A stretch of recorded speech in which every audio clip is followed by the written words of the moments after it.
Hello, everybody.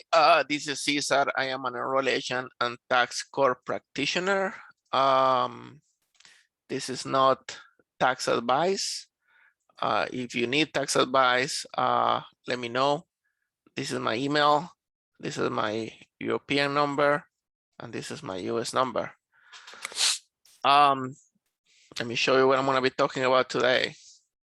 I keep seeing this picture and YouTube videos about this event. It was the Met Gala, and AOC attended with a dress that says tax the rich. And I guess in every election, pretty much all the time we hear this. And, I wanted to give some context to this topic. Now I know this is a political issue, so let me just say I will try to not be political. Also a little bit about my background. I was born in Guatemala in a small village. We didn't have much. We grew corn and beans. We had some chickens and maybe a few cows, so we weren't rich by any stretch of the imagination. I'm not doing bad now, but I'm not a millionaire. So please, have this in mind. I'm not saying one side is right, one side is wrong. It's just we need to have some context. So anyway, so this was the message, and some are in favor, some are against. So what I did is I have created a pretend return. This is made up information. Okay. The median income for a family in the United States is $68,000 and change. I'm gonna round it off to 70,000. $70,000 of income. And by the way, I'm using Schedule C in this example just because I want to see the effect that employment taxes have on our tax liability. Most people are employees, so these are not exact figures, but I believe it was better than leaving the employment taxes out, because then it would the tax paid will be under the real amount. So this is a little bit over what an employee pays, but it's close enough for what I want to show. So let's see here what happened. The tax on this kind of income, this amount of income with 98, 91, ignore this here because the stimulus is a one-time payment. Maybe what we can adjust is the 528. That is kind of like you would almost get it, more years. So maybe I'll adjust for 528. I'm sorry. So I have plugged in here income, okay, federal taxes, state taxes, total taxes, after tax amount, and the tax rate. So let's say 9. All right, so you can see that. Do I need this? No. Oh, let me keep it using. So I am a family of 2 people who are married with 2 children making $70,000 a year would pay a little over $9K to the federal government, about $200 to California, and then the tax rate would be 13.6%. Okay. Then let's make this 700,000.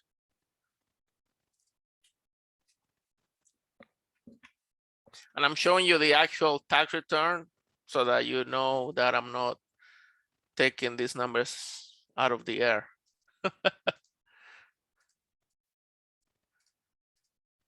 Okay. At this, the federal tax will be $219,736 with no stimulus because the family is too rich. And California, 57. I'm sorry if you cannot hear see the 57574. So tan total tax, the after tax, and then the tax rate. So somebody making 700,000 in California, married, 2 children, they would pay a tax rate of almost 40% when you count federal tax, employment tax, state tax. What about 10 million?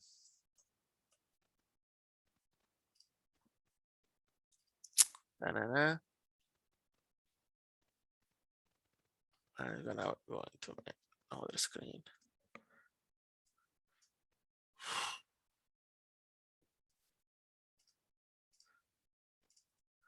So 3.941 million for the federal and 1.268 million for California. So there you go. There you go.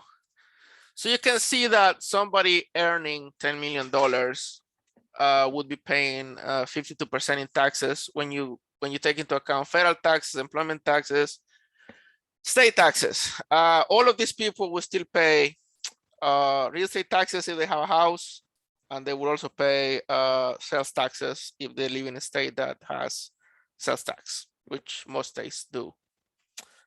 Okay, California and New York are two states that have a very high tax rate.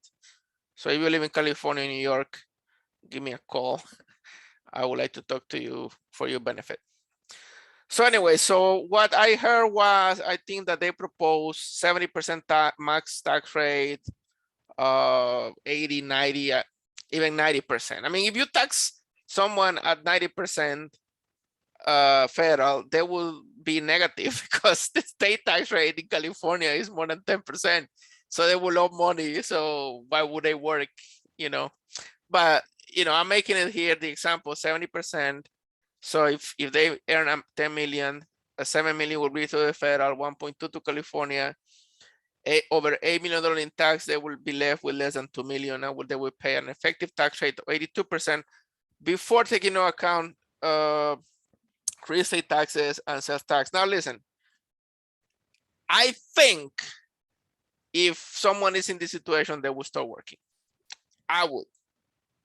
I mean, you know, why would I work 70, 80 hours a week, maybe some weekends?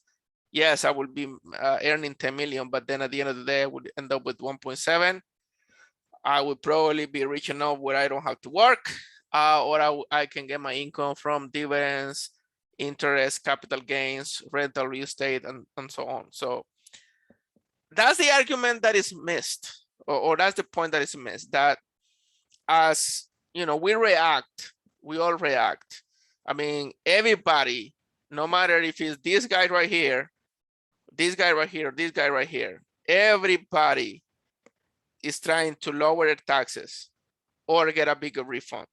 When I deal with people who make less than this, let's say 30,000, they really don't pay any tax. I mean, they pay zero. Actually, they actually like get refunds, you know, maybe, okay, and maybe some from the state. I mean, if they live in the United States, they get the earned income credit too, so they pay negative tax. These people are trying to lower the tax. Everybody's trying to lower the tax. I mean, listen, the incentive to lower the tax right here, they have millions of reasons to lower the tax by any way possible. So you have to keep that in mind. Now, if this happens, I believe that either these people will stop working, they will get paid less, and maybe like form a corporation where they can keep the profits and pay you the 21% tax rate for corporations. If they sell to outside the United States, there is something called FDII, Federal Derived Income, and that is taxed at a rate that is much lower than 21%. This is stuff that the general public don't know. And so when you hear tax the rich, we need to ask how much, and what are the details, okay? So that's one thing. The other thing is, some people who are rich and they're getting taxed a lot, they renounce the citizenship. Now, I'm not gonna go into the details of that, but when you renounce your citizenship, after you're no longer a US citizen, then you no longer pay taxes in the United States. Some of these people, or most of these people, they get a citizenship in a low tax jurisdiction, like the Caribbean, some Caribbean islands, Malta, Switzerland, etc. So, because they want to leave the US, they don't want to go to Germany, for example, because then they're going to be paying even more tax. So they do leave the US, and when they do pay an exit tax, but the exit tax is calculated. The IRS pretends that the assets are sold on the date of expatriation when they give up their citizenship. This also applies for somebody who has had a green card for 8 out of the last 15 years. If you have questions about that, get in touch with me. But let's say it's a citizen and is living in the US, they will pay tax on the pretend gain of their assets. But let's say they have, 10 million, but if it's all cash, then the tax is zero, because the basis of cash is the value. So the tax will be zero. But let's say that some of those assets have appreciated, let's say 1 million, and they bought the assets for 9, they pretend to sell it for 10. The gain is 1 million. The estimated tax, it depends on your tax bracket and other things, but a good estimate is 23.8%. So they will pay 238,000, and then after that they will be saving this. I mean, who wouldn't do that? So we need to understand the motivations and the interaction between an increase in tax and what people do. Now, there could be I'm sure that there are people who are so patriotic that they say, I don't care, I love the United States, I love California, I never want to leave. Yes, I'm being taxed 8 million on my 10 million, but I'm gonna stay. A lot of people will leave though, because I see it. Okay. And when they say that, like, what did they say? Like 10% of people paid 80% of the tax, or 10% of people pay 90%. That is true. That is true. Like the bottom income brackets pay very little tax, and some of them get refunds. So like when you see something like this, and I'm not, again, I don't want to,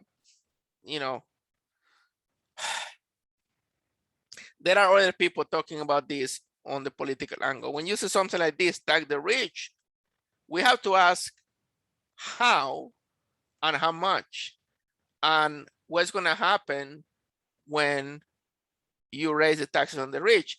You can see, for example, I believe Elon Musk moved at least one factory from California to Texas, because in California, if they raise the taxes, he saved millions of dollars by moving to Texas.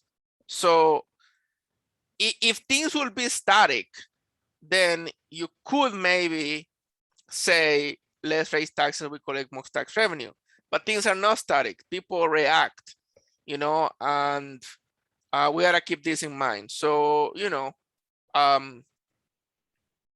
let's start asking these questions. How much, okay? And what are you gonna tax? Are you gonna tax earned income? Are you gonna tax capital gains? Are you gonna tax the wealth? I mean, these things matter because people in this bracket here,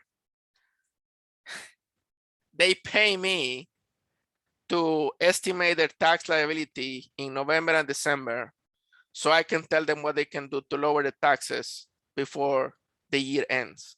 Some of those things involve selling stock that has decreasing price to offset capital gains, selling foreign currency that has decreasing price. Foreign currency is not a security, so they can buy it back right away, pretty much getting a tax benefit just by selling and buying foreign currency. If they have a business and they need machinery, they can buy it before the end of the year and take advantage of accelerated depreciation. And there are so many other things that they can do. So let's start asking these questions. Let's see here. Here's my contact information again, if you have any questions. If I rub you the wrong way, I'm sorry. That's not my intention. My intention is to inform. Hopefully, this will inform you a little bit. And have a good day. Bye. Okay.